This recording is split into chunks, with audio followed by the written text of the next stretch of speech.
All right, we're going to continue on with the next section. This is Objective 81, negative exponents. This is one of the trickier ones that we're going to talk about in this little section. That's why we're kind of separating it out of the other ones. We're going to start with the template first. You have an a to a negative 2 power. So the reciprocal, or how we're going to change this into a positive power, is going to be through a reciprocal. When you do that, the power is the only thing that changes, or excuse me, the sign on the power only changes. So you can have a variety of different ways, and here are 4 of them. So we have 1 over a to the negative 2 power. When we reciprocal it, we get a squared. Now when we start dealing with negatives in front of the numbers, the negatives in front of the numbers aren't affected by the reciprocal of it. It's just the negative in the power. So when we flip it, the negative on the a still stays, but the power sign goes positive. Same with here, if we have a negative in front and a negative in front of the number there. So we really have 2 negatives here plus the negative on the power. But when we flip that around, this negative stays, and so does this one. The only one, again, that changes is the power sign.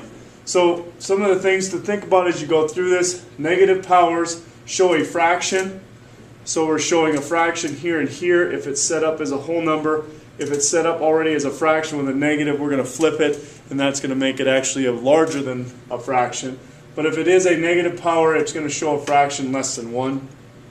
If there is a negative in front of the problem, it is not affected by the negative power, and the base will stay negative. So that's in these 2 cases here. So think reciprocal. So we're thinking of flipping it over. Only sign that changes is the one on the power. So that's the only one that's going to change as we go through this. So if we remember the power and the template, these should be fairly decent and easy to go through. So our first example is a negative 3 to a negative 3rd power. The first step that you're going to do is you're going to reciprocal it to make that power positive. And then we're going to take care of what we've done in the past with, if we think about this, we have a negative 3 to the 3rd power, so we're going to see that 3 times. So a negative base to an odd power gives us a negative answer. So we're going to end up with a negative 1, or negative 1 over 1 over 27. Or we can put the negative right out in front, and it's 1 over 27, and it's all negative. Second example is we have a negative out in front along with another negative. We're not going to deal with the signs first. We're going to take it and reciprocal it. So again, we have 1 over negative 6. The negative stays out. But like we said in the last sections that we've done, we're going to bring that negative right into our answer. We're going to think about it as being negative 6 times negative 6. So a negative base to an even power gives us a positive. But because we have this negative out in front, the whole thing then becomes negative. Our last example is we're going to take a negative 3 to the negative squared, but it's 1 over. We're going to flip that again. We're going to take a negative 3 squared. Remember the rule again: negative base to an even power, positive. Negative base to an odd power is negative. But in this case, we have a negative base to an even power. So that's going to give us negative 3 times negative 3, which gives us 9. And that's our answer. So that kind of works through these. Kind of basic.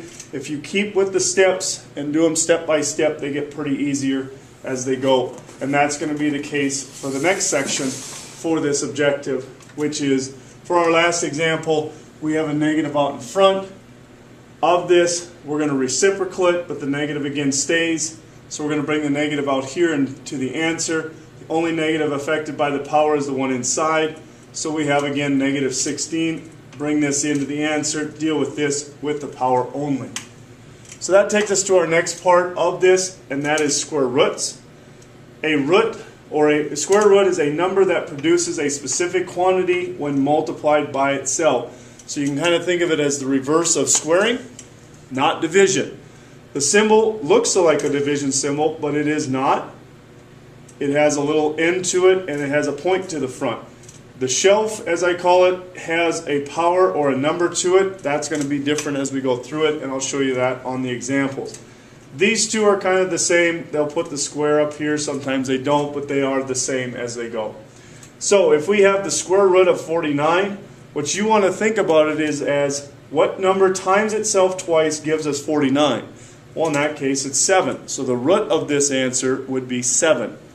If we had a cube root, meaning what number times itself 3 times gives us 27, well, we would look at it as being 3. So 3 times 3 times 3 gives us 27 for the answer. So that's looking at just basic roots.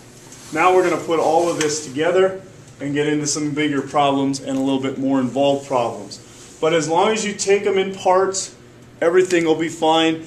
Work it as 3 separate little problems that you've got. So in this case, we have our problem written along this way. So we have our negative powers in the first part. We have a negative here that's going to come down. So we're going to take these in parts. So we're going to bring this down so it's reciprocal, reciprocal. Now we're going to take this to the power, so it's 1 over 16. This is going to be a negative 4. And then we want a 5th root of 253. So you've got to think of it as what number times itself 5 times gives you 243, and that comes out to be 3. And those are some that you want to maybe write down as you go through this section with the cube, with the roots and the different ones.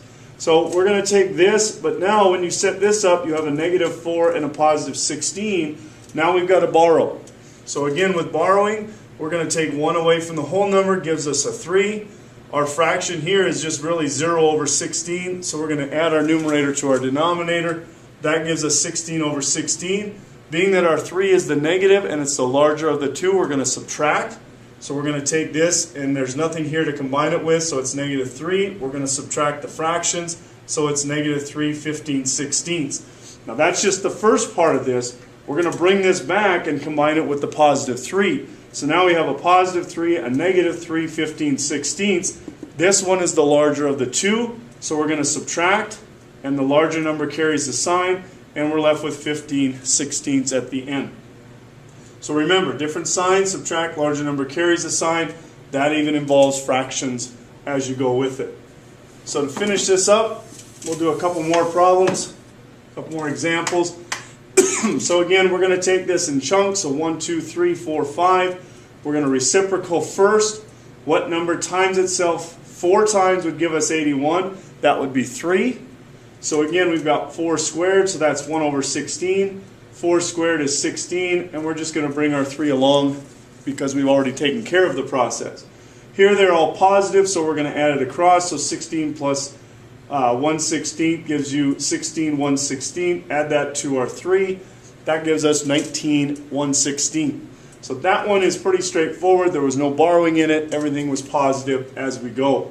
So as you go through the problem, do it in chunks. So realistically, you've got 3 problems to take care of. When you get down to the bottom, just add them or combine them together. Our last example is a similar one to one we started with. You have a negative here, so that's going to be a little trickier. So again, notice I don't have the arrows, but you want to think of it as in chunks. So we have 5 to the negative 3, 1/3 to the negative 2. We're going to flip those two. Now we're going to think what number times itself 3 times gives us 64, and that comes out to be 4. So now we're going to take the 5 to the 3rd power, which is 125, as a fraction. 3 squared is 9, and we're just going to bring our 4 down. So again, we have to take care of this because we have a negative 9 and a fraction of 1 and 1/25. So again, we're going to have to borrow. So take the first part, take our negative 9, take 1 away, give us 8. We're going to add our numerator to our denominator, and anytime that happens, you get the same numerator and denominator as you do down here. Now we've got different signs, so we're going to subtract. Larger number carries a sign, so that's why our answer is negative. 125 minus 1 gives us 124, and our denominator is 125. We still have to combine it with the 4, so we have a negative 8 and a positive 4. That gives us a negative 4, 1/24 over 1/25. So that's the end of that one. Again, take it in chunks, take it in steps, and these will go by simple and a little bit easier. So, thanks for watching. Make sure you bring your notes to class.